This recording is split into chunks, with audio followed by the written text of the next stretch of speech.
Hello Year 9, Mr. Mitchell here again, and this week we are having a look at the lower course of the river. So this is right down at the end of the river. We're going to be having a look at two features today, floodplains and levees. So without further ado, let's get cracking. Before we go any further, let's just get our head around two key words that we have seen before, but you just need to make sure that you are absolutely sure what they mean. And they are deposition and alluvium. So deposition, when a river slows down and drops its sediment that it has been carrying. And alluvium is that sediment. So deposition, a river drops its load when it runs out of energy. Alluvium is the sediment dropped by the river. Okay, so let's have a look at floodplains and levees.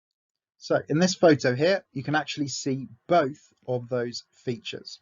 So let's start off with a floodplain. Well, a floodplain is the flat land surrounding a river. So it's on the bottom of the valley floor, and it's basically all this land around here. This is a floodplain. And surprise, surprise, it's called a floodplain because when the river floods, it's this land that is going to be flooded.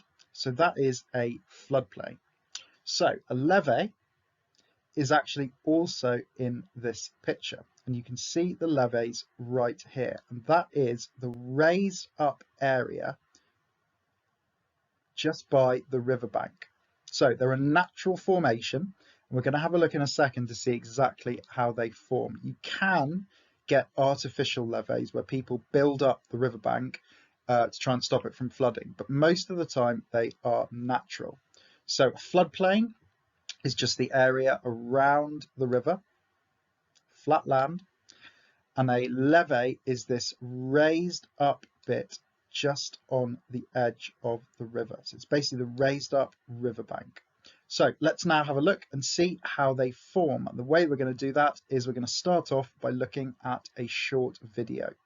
So step one in the formation of a floodplain and levee is the understanding that, first of all, floodplains and levees can be found in your lower course, your lowest part of your river towards the mouth. Floodplains are very wide and flat areas of land either side of the river where we have silt deposits on floodplains, which is basically sediment building up. Step two in the formation of this river landscape is that the river transports sediment downstream towards the lower course of the river. And when the river floods or has a high discharge, it will transport the sediment over the floodplain like you can see on the diagram above. When a flood does occur, the river loses its energy as it travels over the floodplain. This means it deposits the largest sediment almost immediately on the sides of the riverbank because it has less energy to carry them, whereas the smaller particles, sand and silt, will be travelled further away from the riverbank sides, further into the floodplain. Step three is when we have flooding continuously occurring along the lower course of our river, and this means that any sediment deposited will increase over time, and the small fine sediment will help to rise and build our floodplains, our flat areas of land, whereas the larger particles will build up our levees, these small naturally built walls, if you like, either side of the riverbank. And these are located on the screen now in front of you. Step four in the formation of a floodplain and levee is when you can see evidence that the riverbanks, the levees themselves at the immediate sides of the riverbank have built up and increased over time from this heavier sediment being deposited, whereas the floodplains have also increased due to this fine sand and silt. What this does is raises the river channel, which then allows the river to be able to cope with a higher discharge and therefore making it less likely to flood in the future. So just to finish off, thinking about what a floodplain and levee looks like on a photograph, if we were asked to annotate it in a GCSE examination, we could potentially use descriptive words to describe our floodplain being wide and flat, expansive pieces of land either side of our river, We also potentially then could label a levee, even if it is not very clear on a picture. These two landforms usually form together, which is why I've put a question mark next to levee. We can also see evidence of a meander, a bend or wind in a river. So these would be some examples of annotations that I would recommend to students to include on this type of river landscape. Now that we've seen that video, let's have a look in a little bit more detail about how a levee forms. So here's a river before it's been flooded, and you can see you've got the river channel here and everything's going along quite nicely. But when the river floods, things begin to change. In this next picture, you can see the river has flooded and it's actually burst its banks. So the water has now spread along here, along the floodplain, and it's now flooded. So we know in the river, this part is going to be really fast flowing. When the river is not flooded, this is where the material is being carried by the river. But when the river floods and it overflows, that material actually overflows with the water. You can see here it's actually started to be deposited on the banks of the river. This is the formation of a levee. So the material from the river has actually been deposited on the edge of the bank. And actually what happens is the coarsest, largest material actually gets deposited first because it's the heaviest, and further out onto the floodplain you can see finer, slightly lighter material. Over time, after many different floods, because the river is overflowing, the material is coming out of the river, it's being deposited, you get an artificial bank being created, and that is a levee. And the reason why it's steeper on the edge of the river is because, as we said before, it's the largest coarse material that's being deposited first, and then as you go further out onto the floodplain, you find the lighter, finer material. And this material is called alluvium. So you can actually see that the floodplain and the levee are made from the same material. But what you have to remember is that the levee is made of the coarsest, densest material. As you go further out, the material becomes lighter, finer, and that's what makes up the floodplain. So that is how a levee forms. If we go back to our original picture, you can actually see all of what we've seen in action. So you can see here, this is the floodplain. This is where that really light alluvium is going to have built up over time. It's actually really good for growing crops. So you can see that the farmers here have taken advantage of that fact. So really light material around here. And if you look here, you can see that this levee is where the coarsest, densest material is, the heavy rocks, the heavy stones. That has formed the artificial bank, which is the levee. So your task now is to write down how a floodplain and a levee are formed. So you can use the keywords here on the right hand side. I've given you some words that you should use in your description. You can use the diagrams that I have included on the PDF or the Word document. And the way that I would do it is lay it out like this: before, during, and after the floods. And what you need is a diagram, which you can draw yourself or take from the PDF, and you need a description as well. So you need a diagram for before, during, and after, and a description. Hopefully with the video and my explanation, it shouldn't be too difficult. Now that you've got your diagrams and your explanations, the final task for this part of the lesson is to just have a think about and then write down the similarities and the differences between a floodplain and a levee. There are similarities and differences. Have a look back through the video if you are stuck, but just do a little table like this in your notes: similarities and differences. And then we're ready to move on to the next part of the lesson. Right, the final part of this lesson, we are going to look at deltas and estuaries. And these are both features that happen at the mouth of the river. So this is the very last bit of the river. This is where the river enters the sea. Both of these features take place where the river meets the sea. So let's have a look and see what both these features are. This is a satellite picture of a delta. So at first it looks like something alien. It looks like something taken from the human brain. But actually, if we break it down, it's quite straightforward.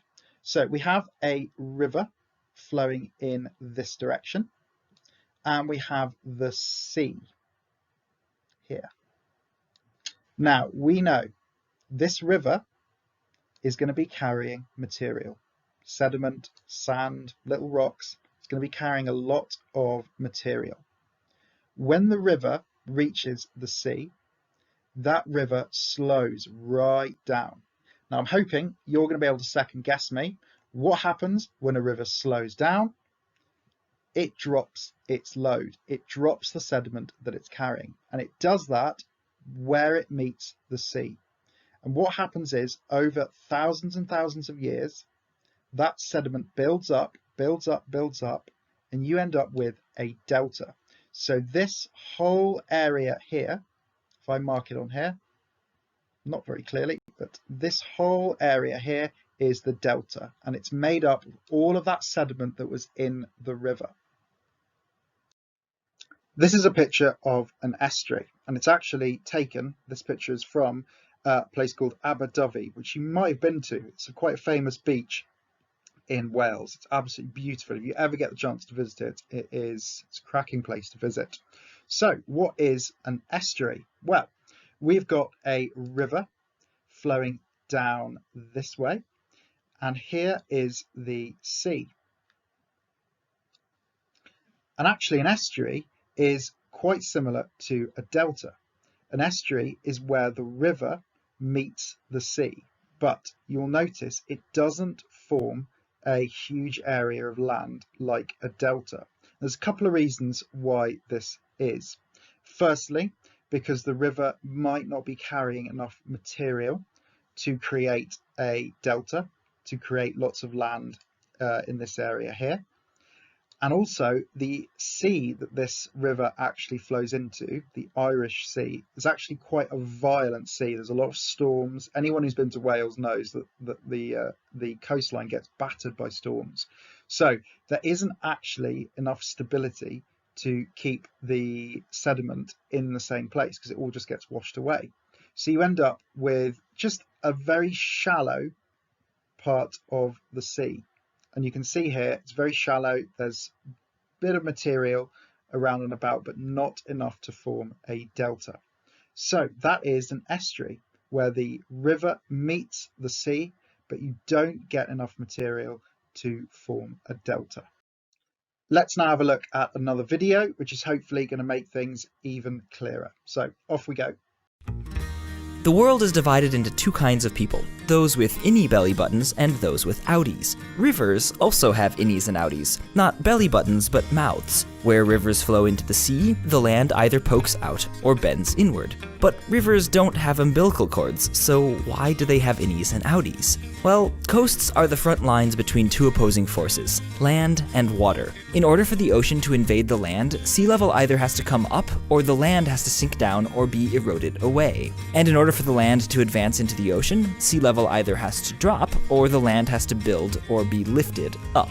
Obviously, if sea level drops and then rises back again, there's no net gain on either side. But things get more complicated when a river joins the battle. For example, during the last ice age, sea levels fell by over 120 meters, and rivers cut deeper and deeper valleys to reach the falling seas. Then, about 18,000 years ago, warming temperatures began to melt the ice, and the now rising seas flooded river valleys around the world, creating giant estuaries and giving us the innie-riddled coastlines we have today. But when the steady landward march of the seas finally began to slow about 7,000 years ago, the coastlines around the mouths of some rivers began to gain back some ground. The key factor was was the sediments that rivers drop as their currents slow at the entrance to the sea. Where the sediment supply was big enough and the ocean was calm enough, the dropped dirt piled up, eventually forming new land that both lengthened the river and divided it in two. Dirt would continue to drop out and build up at the mouths of both channels, splitting the river again and again and again, creating a new lobe of land advancing slowly into the sea. Thus, the world's great outie river mouths, the fertile deltas like the Nile and the Yangtze that have helped foster human civilization since its birth, all came into being at just about the same time. The same can't be said for all of the world's outie belly buttons. What can be said, though, is that innies and outies, for both rivers and people, are a small record of how we came to be. A huge thank you to the following organizations, all working towards sustainable deltas, for sponsoring this video: the Belmont Forum, the Sustainable Deltas Initiative, the National Center for Earth's Surface Dynamics, the St. Anthony Falls Laboratory at the University of Minnesota, and the Deltas Project. These organizations study deltas around the world, in particular how they're threatened by human activities such as building dams, channelizing rivers, and climate change-induced sea level rise. If we don't pay attention, we might lose the landform that allowed us to become civilized in the first place.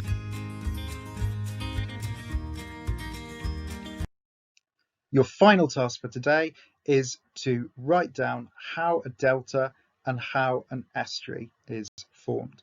So you need these two diagrams here, which are on the Word or PDF document attached to this assignment. And you need to use these key words because those are absolutely vital. Just make sure when you are doing your explanations that you make it clear that a delta, you can see in this picture here, is formed when the river flows towards the sea, loses its energy, and deposits this material around here, forming a delta, which kind of sticks out into the sea.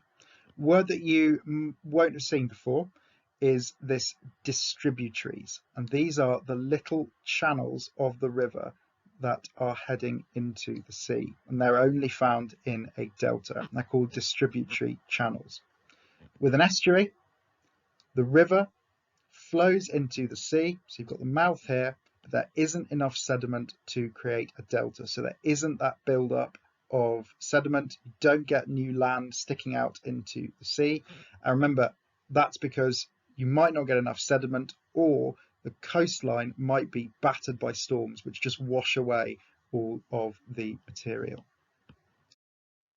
Just as a final rundown for the end of this lesson, can you have a think of and write down the similarities and the differences between a delta and an estuary?